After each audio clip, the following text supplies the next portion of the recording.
Bien, estimados participantes, bienvenidos a la última sesión del Diplomado de Inteligencia Artificial, Derecho y Robots, organizado por Biloyer y acreditado por la Facultad de Derecho y Ciencias Políticas de la Universidad Nacional Emilio Valdizán. En esta sesión tenemos el grato honor de contar con el doctor Carlos Agurto, quien nos va a exponer el tema de personalidad electrónica. El doctor Carlos Agurto es profesor en la Universidad Nacional Mayor de San Marcos, en la Universidad de Lima y la Universidad Antonio Ruiz de Montoya, doctor en Derecho por la Universidad de Turín y magíster en Ciencias Internacionales por la Universidad de Bolonia, ambas en Italia. Cursa un postdoctorado en Nuevas Tecnologías y Derecho. Actualmente cursa otro en Globalización y Derechos Humanos. Es becario de la Unión Europea y exsecretario técnico para la revisión del Código Civil peruano. Es autor de libros y artículos jurídicos, editor académico y expositor internacional en Italia, Brasil y Perú. Estimado doctor, para nosotros es un honor tenerlo en este diplomado de inteligencia artificial, derecho y robot. Estamos muy agradecidos con ello y estamos completamente seguros de que será una sesión muy valiosa y provechosa para todos los participantes. Les doy el uso de la palabra para que pueda iniciar con su ponencia, doctor.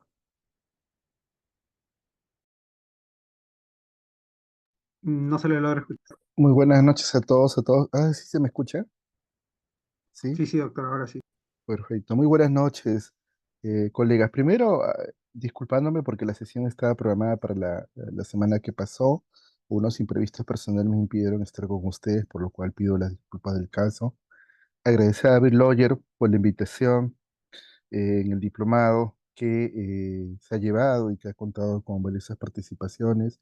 A mi querido amigo, el doctor Henry Valdivieso, que artífice de este evento, y a todos ustedes por su paciencia y atención. Bueno, el día de hoy quiero tratar con ustedes un tema que, bueno, desde mi experiencia como profesor de Derecho a las Personas, eh, nos lleva a muchas reflexiones, que es la personalidad o subjetividad jurídica de la inteligencia artificial. Eh, este es un tema importante. Creo que el derecho civil tradicional o el derecho civil que estamos acostumbrados a estudiar en las universidades todavía no ha abordado con profundidad, al menos el peruano, las voces que postulan, creo que con mucho fundamento, la oportunidad de reconocer a la inteligencia artificial como sujeto de derecho. Pero para esto tenemos que entender qué es el sujeto de derecho. ¿Sí? Y este es un tema importante y dentro de los aportes que el Código Civil peruano del 84 ha desarrollado están, qué duda cabe, el sujeto de derecho. Nuestro Código Civil, que acaba de cumplir el jueves pasado 40 años, reconoce dentro de los códigos sudamericanos y latinoamericanos en su conjunto que siempre el sujeto de derecho es el ser humano. Así está establecido en el Código Civil y también en la normativa constitucional en cuanto corresponda. Eh, ¿Y esto por qué? Algunos señalan, pero ¿por qué considerar el ser humano sujeto de derecho? Bueno, tenemos que ponernos en los contextos. Nuestro Código Civil fue dado hace 40 años, cuando estaba vigente la Constitución del 79, que como sabemos es una constitución que fue el producto de la confluencia de diversas fuerzas políticas y sociales, ¿no? La Asamblea estuvo presidida por el gran político Víctor Raúl Aya de la Torre, entre otros representantes tanto de la derecha como la izquierda, ¿no? Las diferentes confluencias políticas. Y esa constitución que se dio en el periodo del gobierno militar, la segunda fase del gobierno militar, confluyeron pues todos los aspectos, los principales aportes que se estaban haciendo a nivel de constitucionalismo, pero también de los derechos humanos y de hecho las personas en general.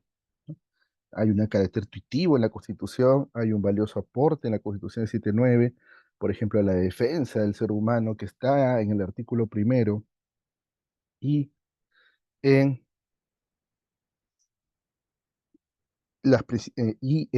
bebe pues de todas las principales tendencias que se estaban realizando en el mundo en materia de derecho del ser humano. ¿Mm? Y En este sentido, esa constitución fue una constitución humanista, personalista, ¿no? Eh, ¿Esto por qué? Eso también hay que tenerlo en los contextos, ¿no? El derecho civil generalmente ha sido construido a partir de una idea propietaria, es decir, los códigos civiles, los grandes códigos civiles de código francés de 1804, el código alemán de 1900 y el código italiano del año 42, son códigos básicamente patrimonialistas. O sea, el tratamiento de los derechos patrimoniales, la adquisición de la propiedad, el contrato, las obligaciones, eh, tienen una alta carga de una visión patrimonial, ¿no? Porque precisamente hacían la guerra a la propiedad medieval, que de una propiedad de uso, ¿no? Y de esto lo ha estudiado profundamente este gran maestro europeo que fue el profesor Polo Grossi, un apreciado maestro y que tuve la oportunidad de tratar mucho, incluso me prologó dos libros publicados en el extranjero. Y Grossi nos enseña entonces que esta propiedad, que era una propiedad de uso, una propiedad que no correspondía al concepto romano, evidentemente es lo que los codificadores propugnan precisamente de afianzar en las codificaciones. Y lo logran hacer en las grandes codificaciones, que al final fueron los modelos de nuestro Código Civil peruano, de nuestros códigos civiles de 1852 con influencia francesa, Código Civil de 1836 con influencia eh, alemana y suiza, y el Código Civil actual del 84 con influencia italiana. Pero más que el código del año 42, el, el Código Civil, la doctrina italiana de la segunda, después de la Segunda Guerra Mundial. Y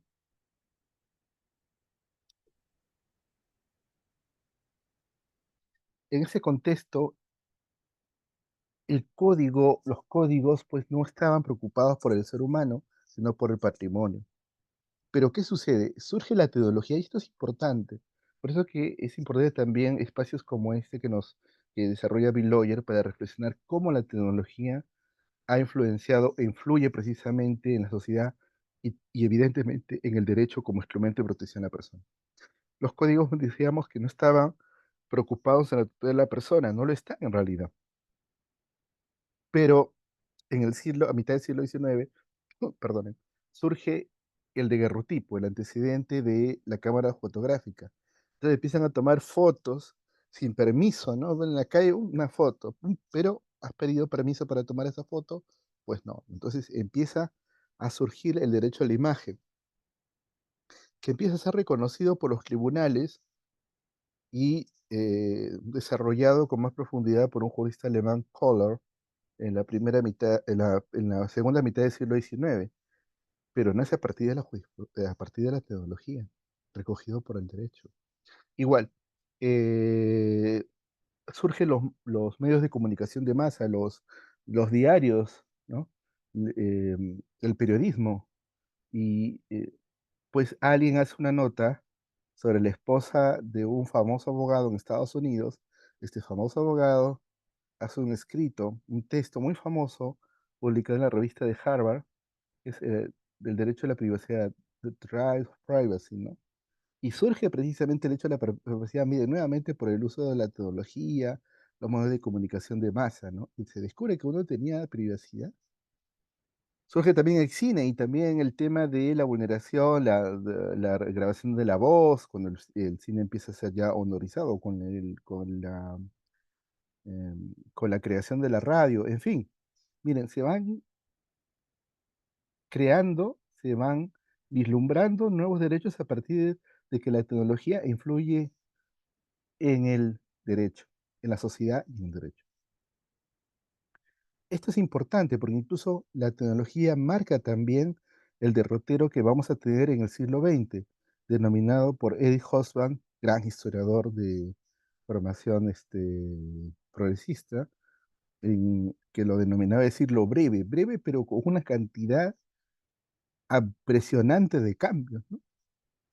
uno lo puede comparar, ¿no? Cuando uno analiza o lee las grandes historias, por ejemplo, universales, que puede tener a la mano, por ejemplo, uno estudia de James Pireneo, o José Pijuán, una famosa historia universal, o Carl Greenberg, ¿no? Se da cuenta que los libros dedicados al siglo XX son más en comparación a los otros siglos, porque la teología y los cambios pues son abrumadores a partir del siglo XX. Y también con el uso de las guerras, ¿no? La Gran Guerra o Segunda Guerra o Gran Guerra, como lo llaman los historiadores, también, cómo la teología fue utilizada tanto en la Primera como en la Segunda Guerra para fines belicistas y fines que evidentemente para hacer daño a la vida humana, ¿no? La Primera Guerra Mundial, con su tecnología, los gases mortíferos, las trincheras, la Segunda Guerra Mundial con las armas más sofisticadas y que pone punto final a dicha guerra con la energía atómica, con las bombas atómicas, que más regulada la energía atómica puede ser perjudicial, las dos bombas atómicas lanzadas en Japón, ¿no?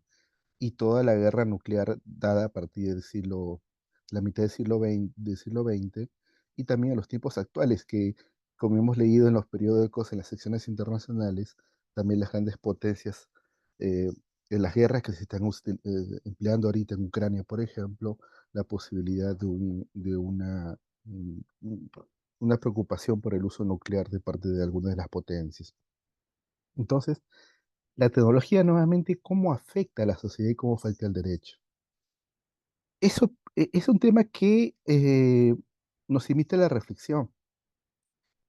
Y precisamente dentro de este contexto de influencia de la tecnología en la sociedad, se engarza el desarrollo de la tecnología de nuestro tiempo, que es la inteligencia artificial. Pero quería unirlo al tema de la codificación, porque como mencionábamos, los códigos civiles no eran códigos preocupados inicialmente en el tema de los derechos del ser humano, y es por eso que cuando se elabora el Código Civil del año 84, que tiene, a diferencia de sus predecesores, una marcada preocupación por el ser humano, se coloca como fundamento de pensamiento y de eh, corazón just filosófico en el código, especialmente en el libro de personas, la centralidad del ser humano. Es que esto necesariamente se tiene que hacer referencia a su autor, el maestro Carlos Fernández Izarego, mi mentor, también padre de dicho código civil, ¿no?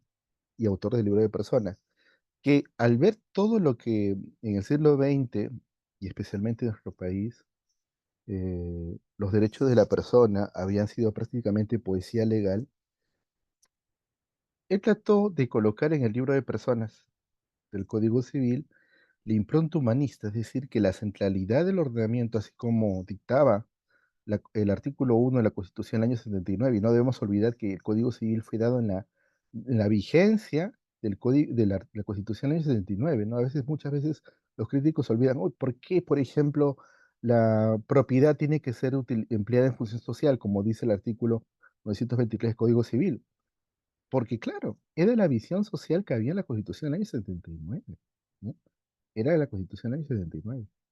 Visión que, claro, en el mundo liberal de nuestro se ha perdido o se está perdiendo, pero que está, digamos, todavía presente en el Código del 84.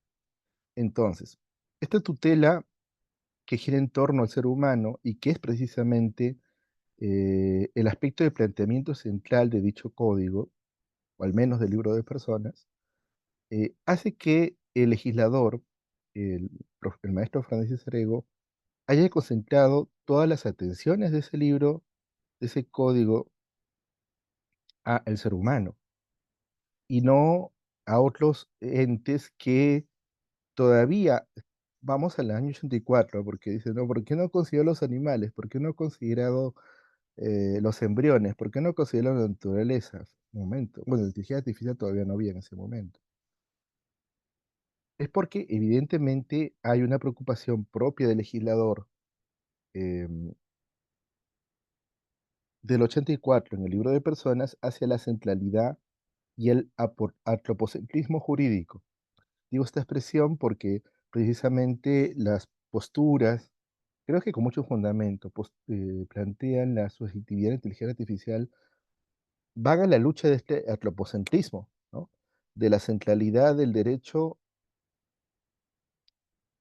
solamente al ser humano, pero debemos saber los contextos, ¿no? En países como el nuestro, imaginemos hace 40 años, aún ahora en países como el nuestro, muchas porciones de la población no tienen derechos efectivos, ¿no? Gran parte de nuestra población está al margen de la legalidad, pues tener una visión antropocéntrica desde mi punto de vista no es cerrado, pero sí es necesario tener una apertura hacia los nuevos sujetos de derecho. Pero la centralidad del ordenamiento jurídico del ser humano, eso no puede todavía, desde mi punto de vista, superarse. En ese sentido, este código nuestro, el Código Civil, parte precisamente de una visión antropocéntrica del ser humano. Y entonces reconoce cuatro sujetos de derecho: el concebido, la persona natural, la persona jurídica y la organización de personas no inscritas. Hablo también del concebido, porque algunas posturas ahora dicen, no, concebido es persona, ¿no? Y es un gran error, el concebido no es persona, es sujeto de derecho. El concebido se da persona cuando nace, la persona es cuando nace, ¿no? Entonces, si todavía en el derecho civil, miren, estamos con esta concepción de persona, que en cierto sentido tiene punto de contacto con la teoría de definición de Savigny, es decir, Savigny, autor del siglo de 1700, o primera mitad del siglo XIX, pues el tradicionalismo y el centralismo eh, de los conceptos, anclajes del concepto del pasado, es muy propio de un derecho civil tradicional que desde mi punto de vista no responde a una exigencia actual de la sociedad. ¿Mm? Y entonces, este prosopocentrismo jurídico, este antropocentrismo jurídico es importante para entenderlo en el contexto, ¿no? En el contexto del Código Civil se comprende cuatro sujetos de derecho. Antes solamente dos: persona natural, persona jurídica. Ahora el Código del 84 lo que hizo fue reconocer a cuatro, es decir, todas las diversas etapas del ser humano, nacido individualmente, o sea, surgido individualmente, para incluir la concepción, y también cuando se estructura en estructuras sociales, ¿no? En este sentido, nuestro Código Civil parte de una visión antropocéntrica, ¿ya?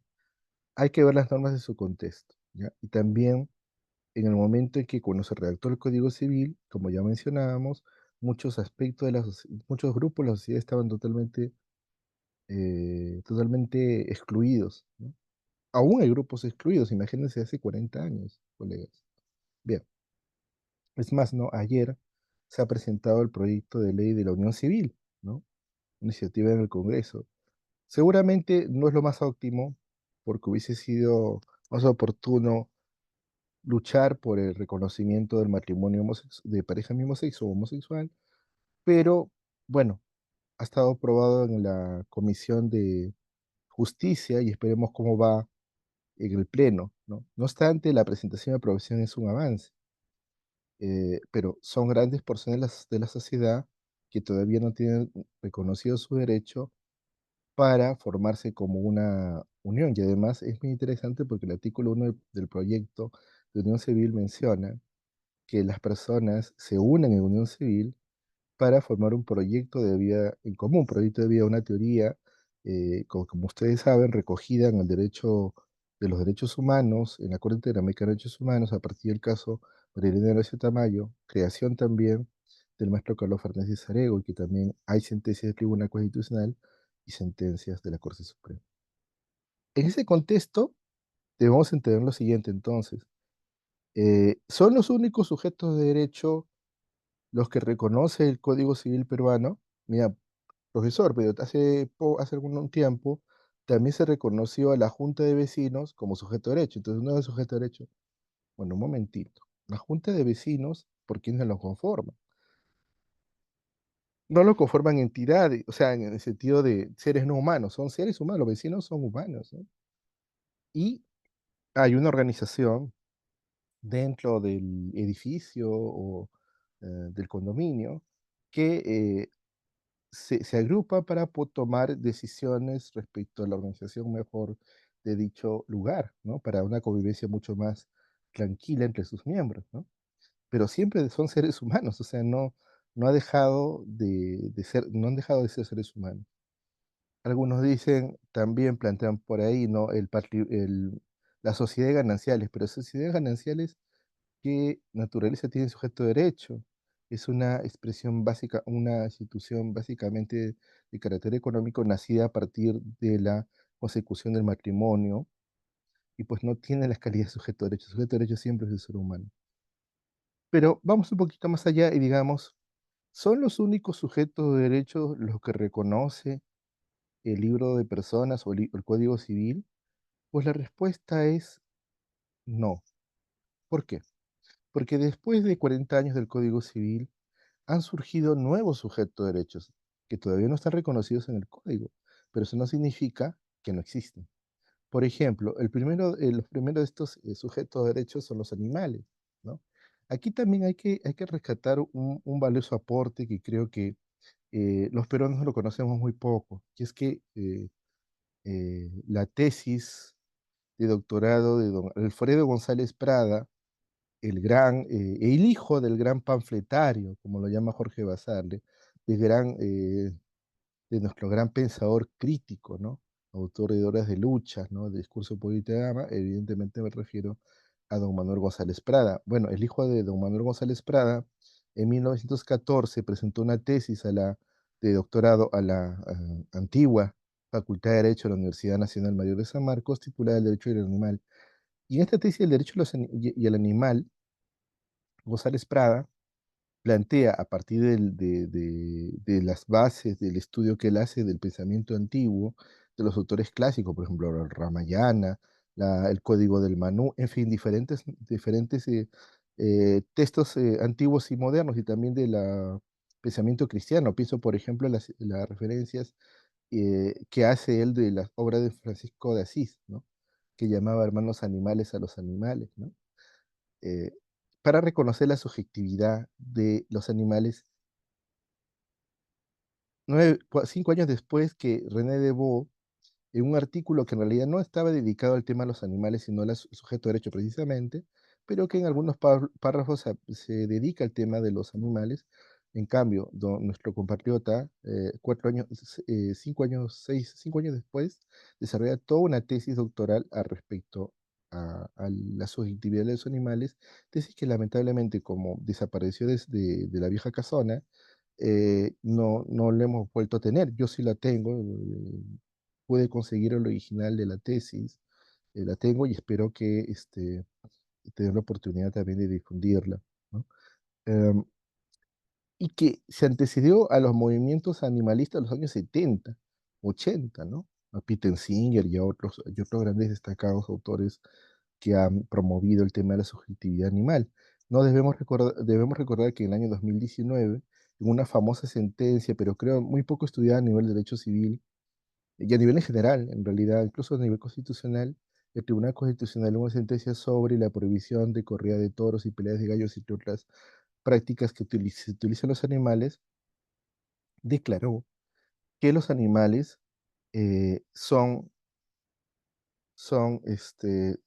sujetos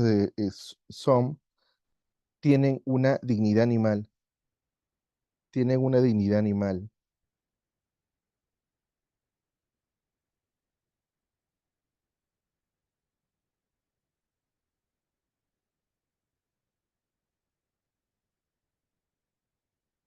tienen una dignidad animal, ¿ya?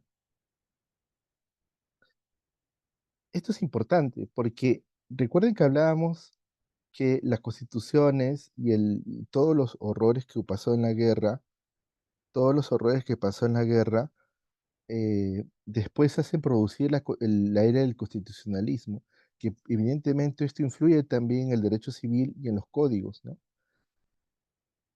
Pero colocaron como el valor intrínseco del ser humano la dignidad, la dignidad. Entonces, la dignidad es precisamente el valor del ser humano, ¿ya? Nosotros valemos porque somos seres dignos.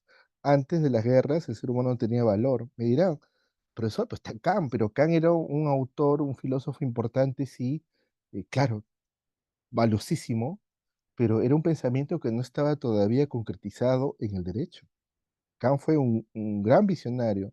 No solamente habló de sus obras críticas, ¿no? Las tres críticas, la razón pura, la razón práctica y la crítica del juicio, sino también a sus obras de reflexión más profundo, la metafísica de las costumbres, por ejemplo, o La paz perpetua, que todo internacionalista debería leer, ¿no? Porque está el origen de la Sociedad de las Naciones y las Naciones Unidas.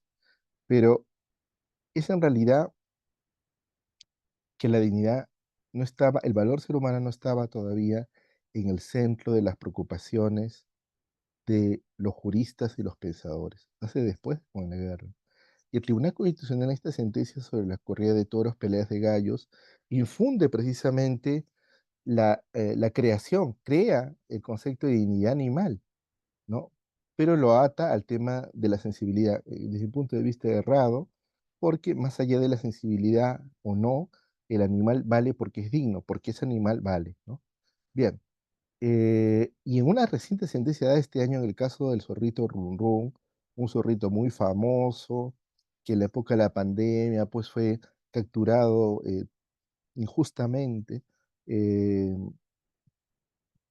por cazadores, fue vendido como un can, como un perro, a una familia en Lima y empezó, evidentemente, por sus naturales instintos animales, a devorar, atacar a las mascotas y aves de corral de los vecinos. Hubo una persecución, persiguieron a Run Run y un tiempo estuvo en el Parque de las Leyendas, el Parque de Lima, el Zoológico de Lima.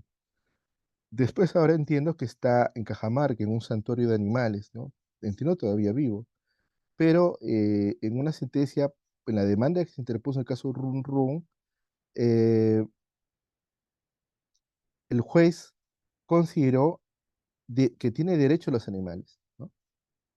Ahora, sería interesante, por ejemplo, pensar en esta construcción que hizo el Tribunal Constitucional, si la dignidad es es también no un atributo exclusivo de los seres humanos, sino también de los animales. Podría pensarse también una dignidad en la inteligencia artificial, un punto para reflexionar. Eh, la naturaleza, por ejemplo, ¿no? Se ha reconocido ya en la Corte Constitucional colombiana algunas sentencias que reconocen a los ríos, por ejemplo, el río Atlanta, un río que estaba contaminado como sujeto de derecho. En el año 2020 se presentó un proyecto de ley por parte de la congresista Santisteban para reconocer al río Amazonas y sus afluentes como sujeto de derecho. Y este año, en una sentencia sobre el río Marañón, se le reconoció derecho, es decir, ya como sujeto de derecho. El tema de los embriones, ¿no? En Argentina ha sido el caso de que los embriones que eran descartados en las técnicas de reproducción humana asistida, ¿qué pasaba con esa condición jurídica? Y entonces eh, hubo una gran discusión y debate, incluso se nombró una especie de defensor del pueblo de los animales, que fue el famoso profesor de la Universidad de Buenos Aires y querido colega y amigo Ricardo Rabinovich, ¿no?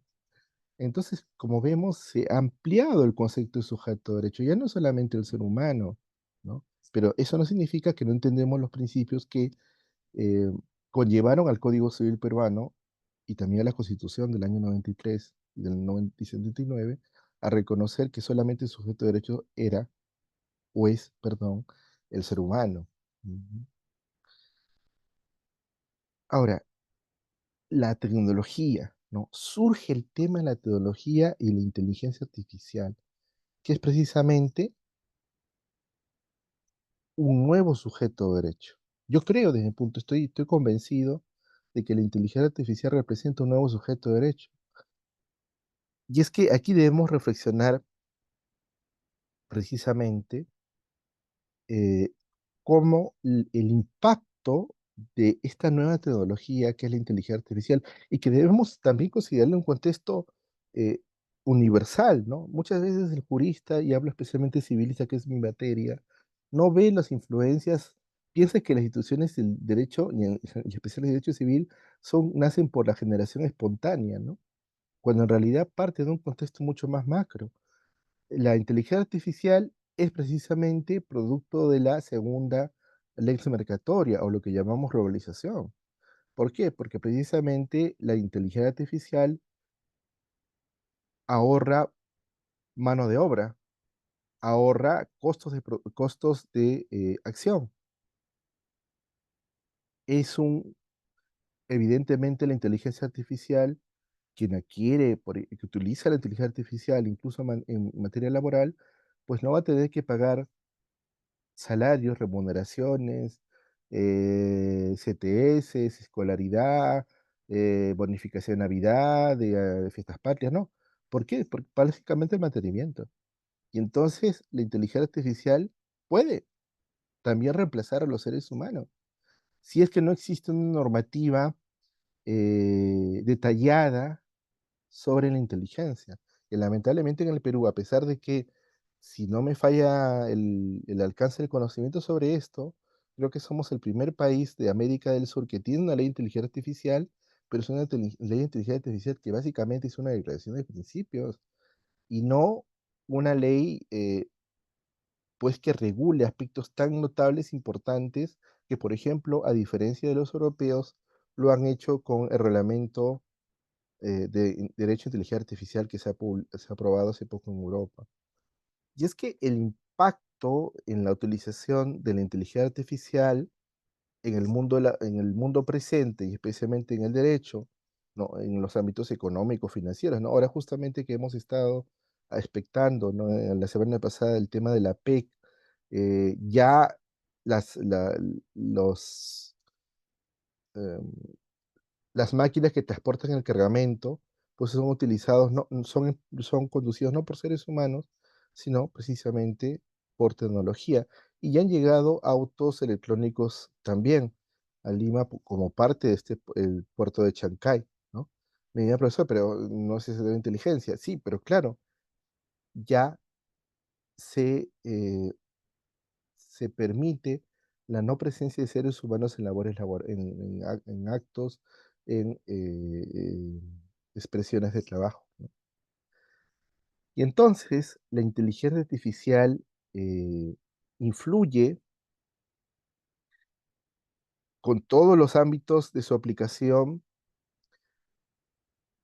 en la existencia humana. A tal punto, miren, colegas, que el Código Civil chino, que se aprobó en 1900 en el 2020, en plena pandemia, vigente a partir del 1 de enero de 2021, casi en ese código, que es el evento codicístico más importante del siglo XXI. Algunos dirán, la reforma de IGB, no, es importante, pero no tan importante como el código, como la promulgación del código chino. En la reforma de materia en el Código Civil, código francés, materia de contratos, prescripción, bueno, tampoco, ¿no? Tampoco, o sea, no tiene esa influencia enorme que así hizo el Código Civil chino, que representa el primer código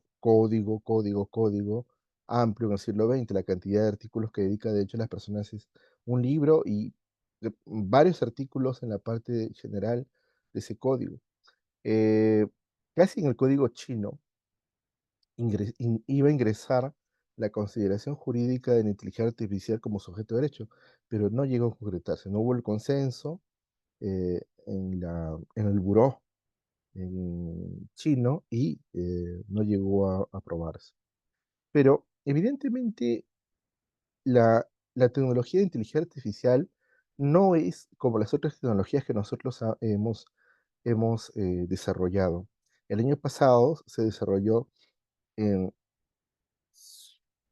Suiza, si no me falla la memoria, en Suiza, un encuentro precisamente de grandes expertos y conocedores de la tecnología, eh, planteando los dilemas éticos de la inteligencia artificial, ¿no? Que esta tecnología no es como por ahí señalaba algún gran académico, ¿no? Decía, los temores que hay por la inteligencia artificial son los mismos que cuando se creó el teléfono, y hay una discusión si fue Graham Bell u otro inventor italiano, eh, los temores sobre la inteligencia artificial son los mismos que conocimiento de teléfono. Bueno, yo creo que no es lo mismo, ¿no? No es lo mismo, porque el teléfono de conocimiento es verdad, es otra tecnología, otro tiempo, pero que podría transmitir enfermedades a través de las llamadas, no, pero esto no es lo mismo, porque como bien reflexionaban el grupo de expertos en octubre, si no me equivoco, si no me falla la memoria del año pasado, eh, esto no es lo mismo, ¿no? Esto puede ser muy perjudicial si es que no se regula, sino que se tiene una preocupación amplia de ese tema. Aquí es necesario ser básicamente kelsenianos, ¿no? Es decir, debe haber una norma muy detallada. Los europeos se demoraron varios años en hacer su reglamento de inteligencia artificial, varios años. Y el producto es una norma y exposición de motivos de más de 400 páginas. El Perú hemos hecho así la primera ley de inteligencia artificial, pero una primera ley que es muy general. Y si han podido ver el proyecto de reglamento de inteligencia artificial peruano, es decir, el reglamento de esta ley, porque toda ley en el Estado peruano tiene que tener su reglamento, se van a dar cuenta que básicamente es general, general, eh,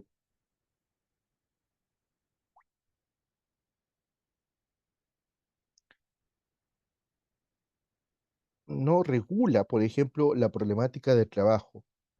O sea, por ejemplo, si yo tengo una empresa, por ejemplo, una empresa y quiero tener la totalidad de mi mano de obra laboral, inteligencia artificial, yo lo puedo tener en el Perú. No hay un candado. Debería haber, por ejemplo, la disposición que, claro, en una empresa se puede tener, no sé, el 10%, 15% ya, 20%, pero se tiene que establecer a nivel legislativo. El uso de la inteligencia artificial, las provisiones que hay, por ejemplo, vulneración de la privacidad, ¿no?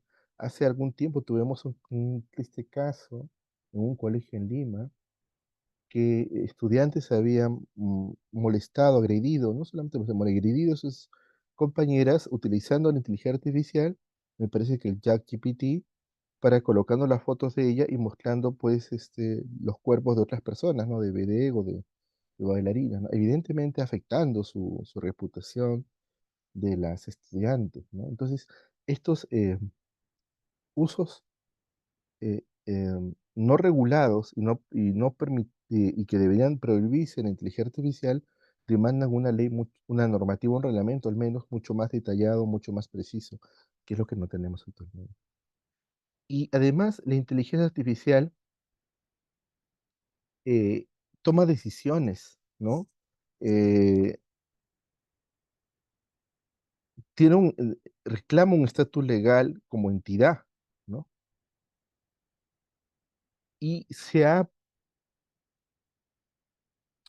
pensado a nivel también comparado, porque aquí en este caso, en este tema hay que ser comparatistas, que pueden tener derechos y obligaciones, ¿no? Porque tienen una capacidad de aprendizaje autónomo que lo tiene y una interacción compleja entre ellos y los seres humanos, ¿no? Entonces, y se plantea la necesidad de reconocer su subjetividad jurídica. Esto es muy interesante, miren, porque si en algunos entrevistas que se han hecho a expertos que desarrollan IA, a inteligencia artificial me refiero, han declarado que la inteligencia más avanzada incluso toma conciencia de su calidad de persona, ¿no? En YouTube pueden ver algunos videos incluso, ¿no? De este tipo de entes autónomos, ¿no? Eh, pero ¿puede realmente tener la inteligencia artificial personalidad jurídica, es decir, subjetividad jurídica, ¿no? ¿Puede estar a la par de los seres humanos? Esa es una pregunta muy compleja de responder. Si se me permite a mí, considero que más allá de lo que se estima o no, ya la inteligencia artificial se está aplicando, ¿no? A nivel jurídico en Perú, por ejemplo, hemos tenido la primera sentencia eh, con empleo de ChatGPT en materia de alimentos para calcular los montos que se deben al alimentista.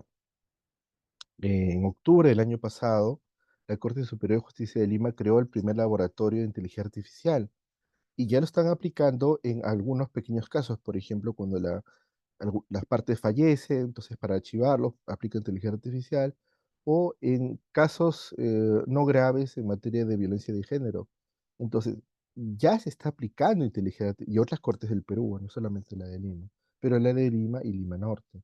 Entonces, más allá que el jurista esté a favor o en contra, la realidad lo va a sobrepasar. Y esto es necesario recordar, por ejemplo, lo que muy bien decía Savigny en su polémica con Tibok respecto a la codificación, ¿no? O sea, el derecho corre a pasos lentos frente a la realidad se la come al derecho, la realidad se come al derecho, se lo engulle, ¿no? Se lo engulle, ¿no?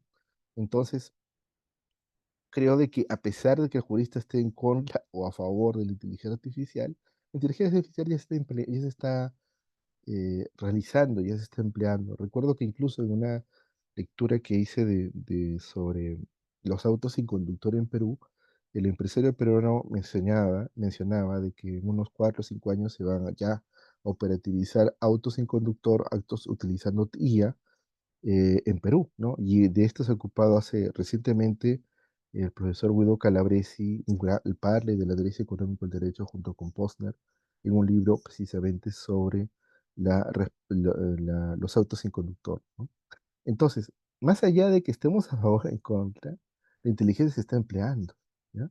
Es más, se propugna, ¿puede la inteligencia artificial reemplazar a los jueces o a los hombres de derecho? Yo creo que gran parte sí, ¿no? En Estados Unidos hace 2 años se utilizó inteligencia artificial en un caso de accidente de tránsito. No hubo fallecidos ni heridos y se empleó allí la inteligencia artificial, un abogado defensor de la persona que había cometido el acto de responsabilidad civil, ¿no? Y en algunos países también ya empiezan a operativizarse aplicándolo a la Administración de Justicia, ¿ya? Entonces, más allá que el jurista esté a favor o en contra, o el abogado esté a favor o en contra, ya se hace, ¿no? Pero, one moment, hay que tener, esperemos que, evidentemente, hay que no cuidar de que la inteligencia artificial no tenga sesgos en su aplicación. Por ejemplo, el caso, r- seguramente lo han recordado acá el diplomado, ¿no? El caso Compass, ¿no? En que aplicar la inteligencia artificial en materia penal en Estados Unidos determinó que la gran cantidad de las personas que cometen delitos son personas afroamericanas. Y esto podría saltar un estigma contra estas personas en la aplicación de la justicia. Ahora bien, algunos señalan, y en esto está, por ejemplo, autores tan reconocidos como el profesor Remo Tesa, querido amigo, que plantea la necesidad de enseñar humanidad en la inteligencia artificial, ¿no? Pero aquí hay que recordar una cosa, la inteligencia artificial es un instrumento hasta el momento, ¿no? Incluso las posiciones críticas creo que olvidan eso, ¿no? No es tanto el instrumento, la crítica al instrumento, ¿no? Sino a los fines que el ser humano que operativiza o que configura el instrumento de inteligencia artificial puede brindar a la inteligencia, ¿no? Y entonces hay que humanizar más a los seres humanos para que esta humanización entre también en la inteligencia artificial con el programa, ¿no? Entonces, la subjetividad no solamente seguramente será parte de los seres humanos, sino también se va a ampliar en la inteligencia. Un aspecto que se toma cuando se trata de inteligencia artificial es la autonomía y la autoconciencia, ¿no? Y precisamente uno de los rasgos que identifican a la inteligencia es su autonomía dentro de sus estructuras mentales, ¿no? Si bien es limitada, evidentemente, en los tiempos modernos, seguramente en su momento tendrá cierta autonomía para poder desarrollar sinapsis, ¿no? Cual modelo neuronal va a realizar.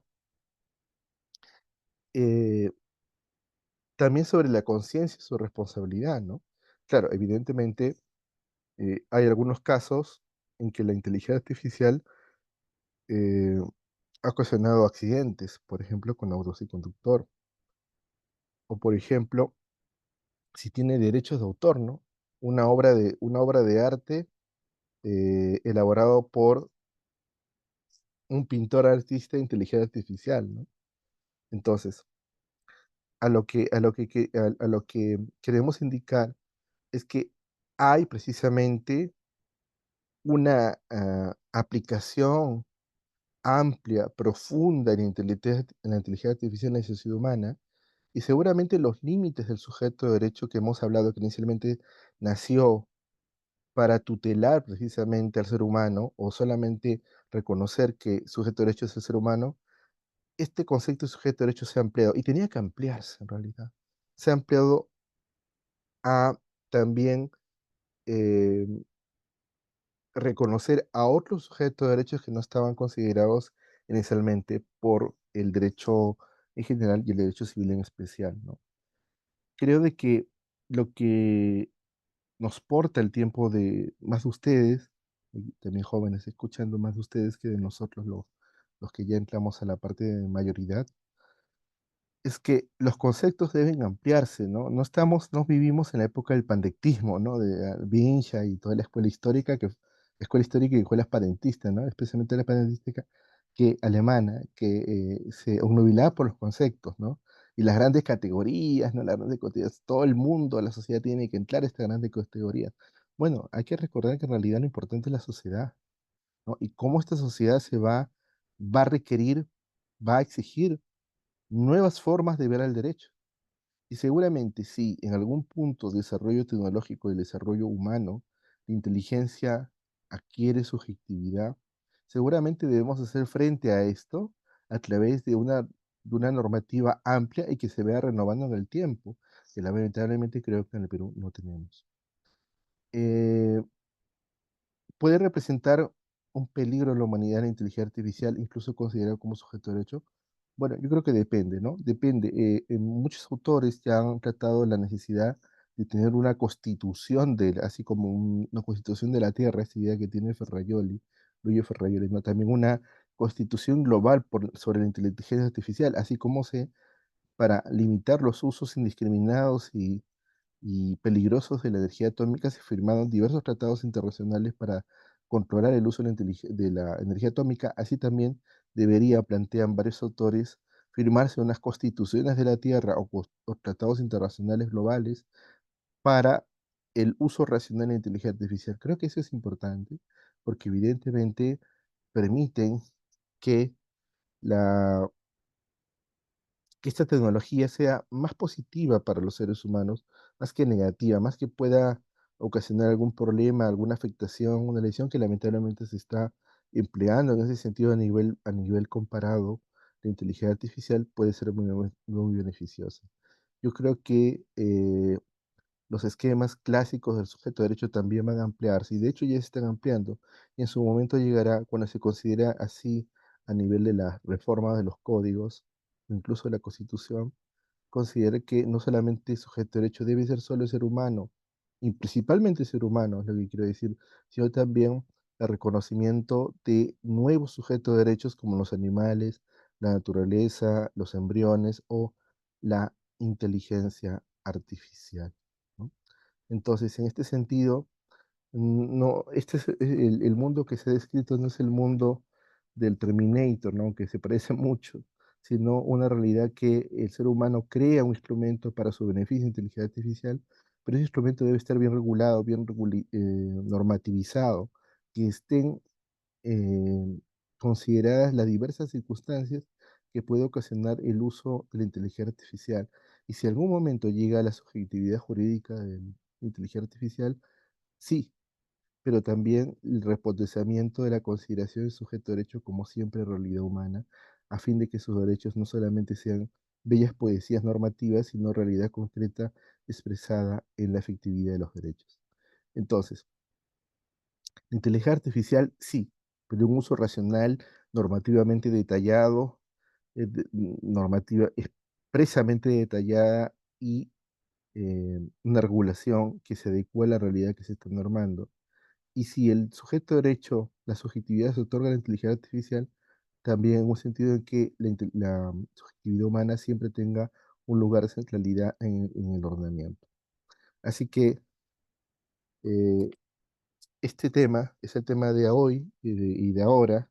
Es una materia que seguramente nos traerá grandes desafíos a nivel jurídico, que ya lo está haciendo, pero también yo creo que es la oportunidad para un, un nuevo humanismo jurídico, ¿no? Poner el valor del ser humano, pero también entendiendo que los sujetos de derechos también se han ampliado con el desarrollo de la sociedad. Bueno, estas son un poco de las ideas que pergeñadas y quería yo compartir con ustedes el día de hoy, esperando haber tenido parte de su atención y agradeciendo nuevamente a Bill Lawyer por la invitación y al doctor Henry Barriveso siempre por tenerme presente y convocarnos para reflexionar sobre estos grandes temas, importantes temas que no son los temas del mañana, colegas, sino son los temas de ahora que estamos viviendo y que vamos a vivir en los próximos años. Así que nuevamente muchas gracias por su atención y paciencia. Gracias.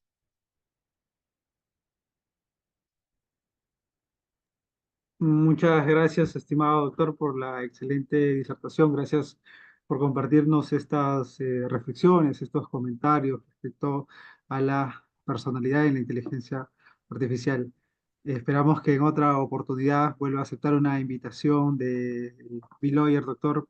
Para nosotros siempre será todo un honor, un gusto poder tenerlo en nuestra institución como ponente.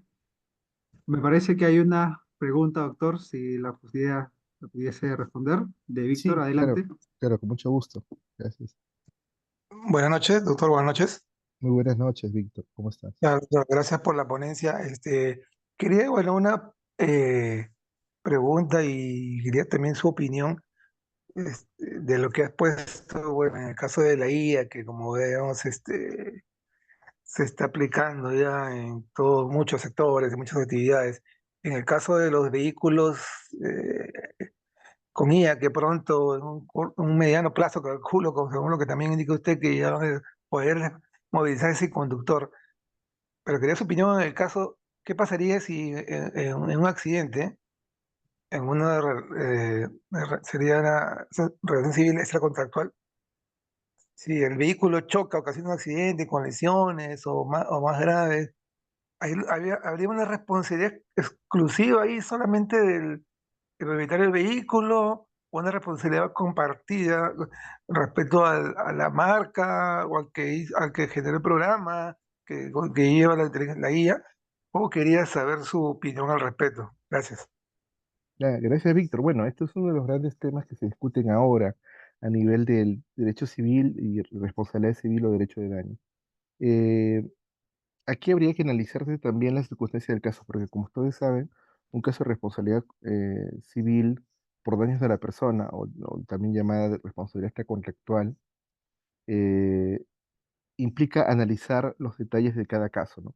Ver si hubo una responsabilidad del peatón, ver si efectivamente falló una mala programación por parte de la empresa o persona encargada de la programación, o si hubo una alteración de los sistemas del auto sin conductor, de lo que haya producido esto. No sé si vino de fábrica, no vino de la empresa que lo importó, o si estos autos se fabricaron, ensamblaron acá en el Perú, ver en qué momento, en qué punto la falla provocó el accidente automovilístico, ¿no? Eso se determinará paso a paso, a ver cuál fue, ¿no? Pienso, por ejemplo, imaginemos que, bueno, ya nadie usa UCB, ¿no? Yo creo que soy el único que usa UCB ahora, pero ya nadie en los estudiantes usa UCB.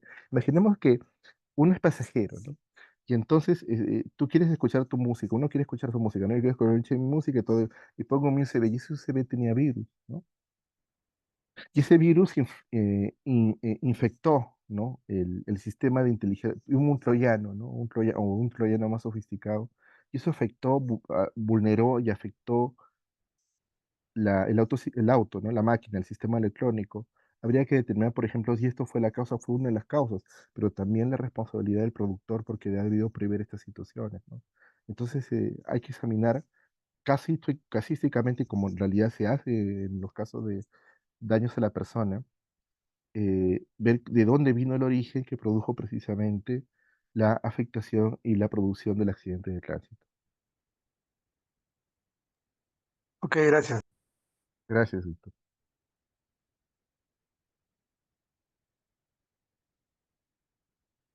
Sí, gracias, Erika, por la pregunta. Sí, en efecto, otro caso de responsabilidad civil. A ver, un daño valorable en dinero. Bueno, pienso, por ejemplo, un caso que se dio en Estados Unidos, ¿no? Eh, Ustedes saben que Amazon, esta empresa internacional de venta de mercancías, de productos, tiene también un asistente digital que en varios hogares de Estados Unidos, pues controlan la operatividad de, por ejemplo,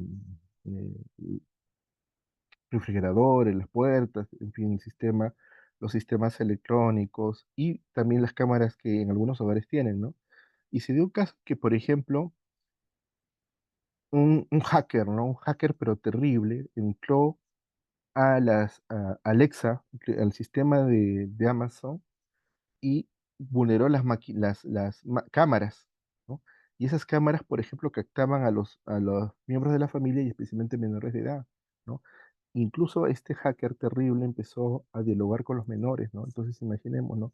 Es un peligro. Entonces, allí habría que determinar qué cosa falló, ¿no? Si fue un mal empleo precisamente del usuario o fue que la programación, la empresa encargada precisamente de proporcionar este servicio lo hizo inadecuado, ¿no? Y ahí debíamos que determinar a través de peritajes tecnológicos eh, cuál fue el nivel o peldaño que falló y que produjo precisamente esta vulneración de la intimidad. Si eso se comprueba, evidentemente se tiene que responder la empresa. En el caso que el sistema que había sido am, producido o el programador, pues lo hizo con bastante negligencia y que ocasionó precisamente una vulneración de sus sistemas que provocaron precisamente la afectación de la privacidad de las personas, ¿no? Pero nuevamente es un caso, ustedes sabrán que los casos de responsabilidad civil o de daños a la persona, como prefiero mejor llamarlos para no pensar que el contrato es el centro del derecho, tienen que verse casísticamente, caso por caso, para poder determinar precisamente el nexo causal de el productor del daño y precisamente el daño producido.